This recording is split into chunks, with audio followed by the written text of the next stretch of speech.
جب آخری انسان جہنم سے نکال کر جنت میں بھیجا جائے گا، اس پورے واقعے کو رسول اللہ صلی اللہ علیہ وآلہ وسلم نے بیان فرمایا ہے۔ آپ صلی اللہ علیہ وآلہ وسلم نے ارشاد فرمایا کہ ایک شخص ہوگا جس کا نام جوہینہ ہوگا اور جس کا قبیلہ بھی جوہینہ ہوگا، اور وہ آخری جنتی ہوگا، یعنی کہ وہ آخری وہ انسان وہ شخص ہوگا جسے جہنم سے نکالا جائے گا، اور اس کے بعد جہنم کو لاک کر دیا جائے گا، جہنم کو تالا لگا دیا جائے گا کہ اب جہنم سے اس کے بعد پھر کوئی دوسرا شخص نہیں نکلے گا، کبھی نہیں نکلے گا۔ وہ آخری شخص ہوگا جو جنت میں سب سے لاسٹ میں جا رہا ہے، یہ ایک آخر میں جہنم سے نکلے گا اور سب سے آخر میں جنت میں داخل کیا جائے گا۔ آپ صلی اللہ تعالیٰ علیہ وآلہ وسلم نے اس کا وہ منظر بیان فرمایا ہے۔ آقا علیہ السلام نے ارشاد فرمایا کہ اس جوہینہ کو جب جہنم سے نکالا جائے گا تو بڑے عجیب طریقے سے نکالا جائے گا۔ اس کو جہنم سے اللہ تبارک و تعالیٰ حکم فرمائے گا جہنم سے نکال لو، تو وہ اس انداز میں نکلے گا کہ اس کا آگے کا حصہ جو ہوگا وہ سینے والا وہ تو باہر ہوگا جہنم سے، لیکن جو پیٹھ ہوگی وہ جہنم کے اندر ہوگی، یعنی کہ آدھا وہ جہنم سے باہر ہوگا، آدھا جہنم کے اندر ہوگا۔ تو وہ کہے گا کہ مولا اتنا بڑا تو نے مجھ پر احسان کیا ہے کہ مجھے جہنم سے میرے آدھے حصے کو بچا لیا، محفوظ کر دیا۔ مولا تیری بڑی مہربانی ہوگی کہ مجھے پورا باہر نکال دے۔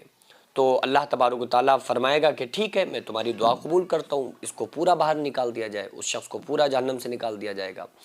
اس کے بعد اللہ تبارک و تعالیٰ اس کے سامنے جنت کا سب سے نچلا درجہ جو ہوگا نا جنت کا، وہ اس کے سامنے عیاں کرے گا، وہ اس کے سامنے کھولے گا۔ تو وہ جو ہے نا جب اس کو دیکھے گا نا اس جنت کے سب سے نچلے درجے کو، تو وہ کہے گا کہ اے پروردگار عالم، تیرا بڑا احسان ہوگا، بڑا فضل و کرم ہوگا اگر تو مجھے یہاں پہنچا دے، اتنی خوبصورت جگہ پہنچا دے۔ تو اللہ فرمائے گا پھر تو کچھ نہیں مانگو گے؟ وہ کہے گا مولا تیری عزت و جلال کی قسم پھر دوبارہ کچھ نہیں مانگوں گا، بس مجھے یہاں پہنچا دے۔ تو اللہ فرمائے گا ٹھیک ہے جاؤ، پہنچایا جاتا ہے، اجازت ہے۔ تو وہ شخص وہاں پہنچ جائے گا، پھر اس کو اس سے اوپر کا جو درجہ ہوگا نا جنت کا وہ دکھایا جائے گا۔ اب جب وہ اسے دیکھے گا تو پھر وہ گمسم ہو جائے گا، اس اوپر والی جنت کی جو خوبصورتی ہوگی اس کو دیکھ کر وہ ایک دم پریشان ہو جائے گا، اور پھر وہ کہے گا کہ مولا یہ جو اوپر جنت دکھ رہی ہے نا، اگر تو اس میں پہنچا دے تو تیرا بڑا احسان ہوگا۔ اللہ فرمائے گا پھر دوبارہ تو کچھ نہیں مانگو گے؟ وہ کہے گا مولا تیری عزت و جلال کی قسم دوبارہ کچھ نہیں مانگوں گا، بس یہاں پہنچا دے۔ اللہ فرمائے گا جاؤ، پہنچا دیا گیا تمہیں۔ تو وہ شخص وہاں پہنچ جائے گا۔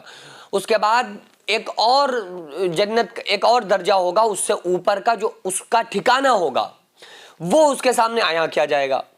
تو وہ دل میں سوچے گا کہ دل تو بڑا چاہے گا کہ لاؤ ہم اللہ سے پھر کہیں کہ اللہ میں یہاں پہنچا دے، لیکن اس کو اپنا پاسٹ یاد آ جائے گا، اسے اپنا ماضی یاد آ جائے گا۔ وہ کہے گا کہ کہیں وہ دل میں تو آ رہا ہے کہ وہاں پہنچ جائیں، لیکن وہ کہے گا نہیں۔ وہ اس لیے نہیں کہے گا کہ ایسا نہ ہو کہ کہیں ریورس گیئر لگ جائے اور اللہ تعالیٰ فرمائے کہ جاؤ جب پہلے جہاں تھے وہیں چلے جاؤ، تو وہ چپ رہے گا۔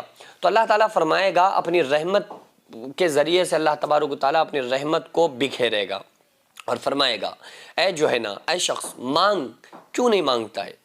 کیوں تو خاموش ہو گیا اس کو دیکھ کر؟ یہ بھی مانگ، یہ بھی مانگ، جا، یہ جو تجھے ٹھکانہ نظر آ رہا ہے یہی تیرا اصلی ٹھکانہ ہے، یہی تیرا ہمیشہ کے لیے اب ٹھکانہ ہے۔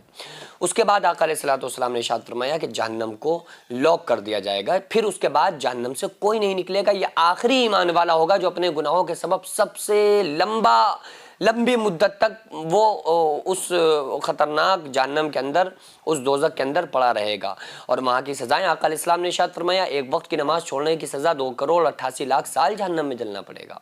اگر کسی نے کسی کے 5 پیسے ناجائز مار لیے تو اس کی 700 مقبول نمازیں چلی جائیں گی۔ اتنا لمبا چوڑا وہاں کا حساب ہوگا۔ لوگ کہتے ہیں نا کہ ارے یار چلو سزا بھگت کے جائیں گے تو جنت میں، تو میرے بھائی کوئی سزائیں معمولی تھوڑی نہ ہیں، بہت خطرناک وہ سزائیں ہیں۔ ابھی ضرورت ہے جو جینس مدرسہ منہاج الحسین آغازیہ مداریہ مکن پور شریف میں جو قائم ہے، چل رہا ہے، تو اس کا صرف ایک ہال ہے جس میں بچے رہتے بھی ہیں، جو بیرونی بچے ہیں وہ وہیں رہتے ہیں، وہیں کھاتے ہیں، وہیں پیتے ہیں، جن کے رہنے کا بھی کوئی پراپر کوئی ان کے رہنے کا کوئی ہال یا کوئی رہنے کے لیے ہاسٹل کمرے وغیرہ موجود نہیں ہیں، جس کی چھت پر انشاءاللہ تعالیٰ اگر کچھ کمرے بن جائیں تو بچوں کے رہنے میں اور اساتذہ کے وہاں پہ رکنے میں کچھ آسانی ہو جائے، کیونکہ پورا مدرسہ جو بنا ہے اللہ رب العزت کی قسم کھا کے بتا رہا ہوں کہ بغیر کسی فنڈنگ، بغیر کسی چندے کے بنا ہے، جو اللہ نے مجھ سے کام لیا، میں نے خود کام کیا، اور یہ آپ کو فوقیت کے لیے نہیں بتا رہا ہوں بلکہ صرف آپ کے حوصلے کے لیے بتا رہا ہوں۔ تو اس کے لیے تعمیری کچھ کام ہونا ہے، آپ لوگوں سے خصوصی گزارش ہے کہ اس میں، اس کار خیر میں تعاون کریں، اس کام میں حصہ لیں، تاکہ ہمارا یہ جو کام ہے، یہ جو مشن ہے، یہ کمپلیٹ ہو سکے۔ اللہ تبارک و تعالیٰ اس کا صلہ ہم کو عطا فرمائے۔